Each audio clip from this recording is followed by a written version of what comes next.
Everything about how your life has turned down comes down to your choices. I always remind myself of that. And one of the most dangerous choices we make is the choice to chase ease. We want everything to be easy. And we want the easy workout. We want the easy business. We want the easy relationship. And we avoid struggle like it's a failure. But if you're only chasing comfort, understand that a different kind of struggle is going to come for you anyways. And it's going to be one that you did not choose. So I'd rather go through life choosing my struggles. I'd rather choose the struggle of discipline today so I don't have to face the struggle of regret tomorrow. Don't get me wrong, it's not an easy choice to choose discipline because I found that you constantly have to talk yourself into choosing it. But what I found that always worked for me is thinking about the future, like the regret tomorrow. So rather than face that, I'd rather choose the struggle of the discipline because I know eventually it's going to become second nature for me.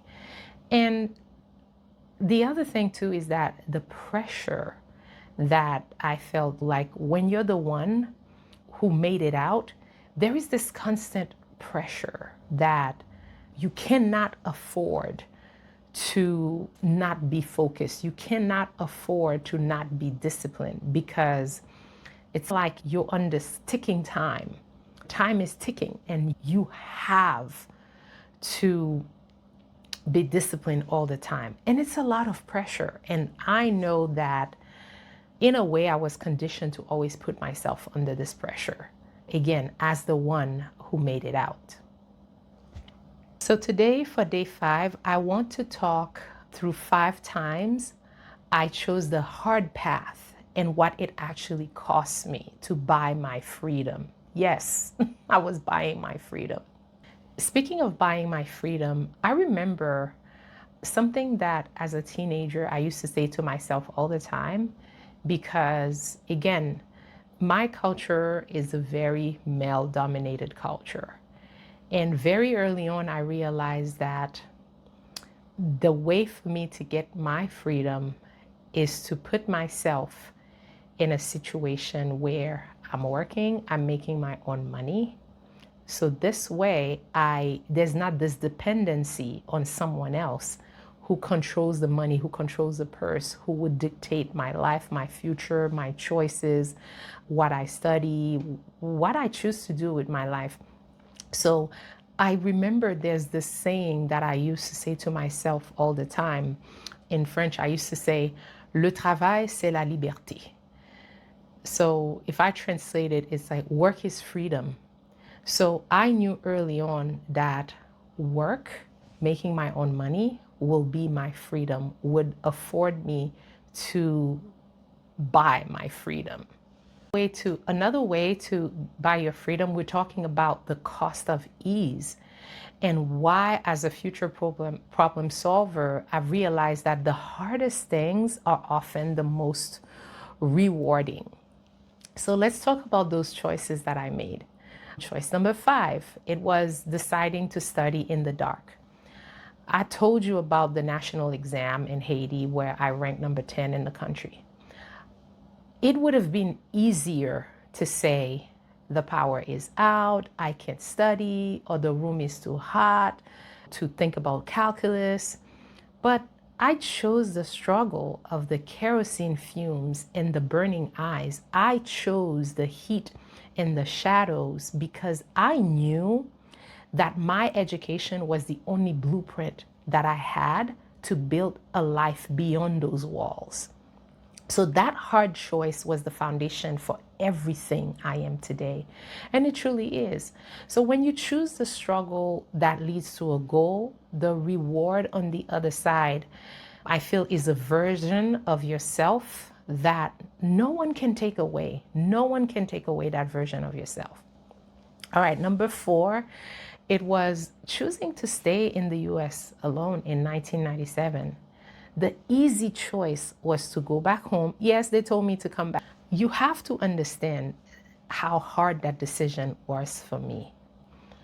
I had a very privileged life in Haiti, but I felt that life came at a cost. It came at a cost of someone else deciding my future for me. And not only that, there were other circumstances where, as a woman, when I started working in corporate, there was a lot of sexual harassment going on, a lot of it. So to me, it's like I kept asking myself, there's gotta be more, there's gotta be more. So I knew when I made that decision to stay that I chose to leave a safety net behind. And it was a very comfortable safety net, I'm telling you. But the desire that I had inside, to me, it was an easy decision I wouldn't say it was easy. To me, it was, like I said, I was the golden child where I had a safety net and where my role was already defined for me. I chose the struggle of being an immigrant with no hero to call. I chose the loneliness of building a life from scratch in a country that didn't know my name. But that struggle is what forced me to become my own first investor. So you can't learn how to build a room if you never have to sleep on the floor of one you haven't finished yet. Okay? All right. So the third choice was letting go of the independent woman trap. For years, I thought I had to figure it all out on my own. I thought hiring help was a personal failure.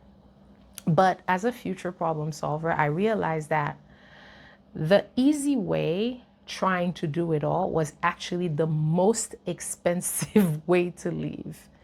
So I chose the struggle of being coached. I chose the accountability of letting people into my business to tell me what I was doing wrong, whether it was a mentor for my business or a trainer for my health.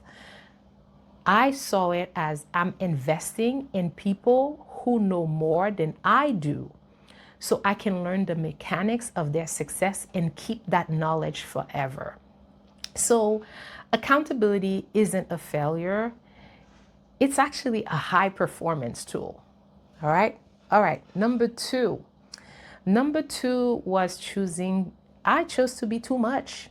The easy path for a woman in my culture is to be quiet, to fit in, and to follow the marriage script.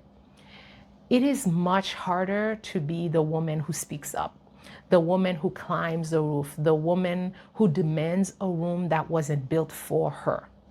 So I chose the friction of being uncomfortably authentic. I chose to keep the pigtail grit. You remember that little girl in the picture, even when the world told me it was time to grow up and be ladylike. So when you choose the struggle of being yourself, you stop wasting energy trying to maintain a mask, and you can finally use the energy to build your own empire. Which brings me to number 1. The number 1 choice I'm making right now is choosing to show up for day 5 of this 100-day journey. It would be so easy to skip a day. It would be so easy to say that the lighting isn't right, or the script isn't perfect, or I don't have the right setting in my house. But I'm choosing the consistency because I'm building the habit of being a producer, not just a consumer. So I'm Webley, and I'm realizing that my freedom isn't going to come from someone else's permission. It's going to come from the hard choices I make every single day. So tell me, what's one hard choice that you made that actually bought you your freedom? So tell me in the comments and let's see who's choosing their struggle today. And I'll see you tomorrow for, let me see, day 6.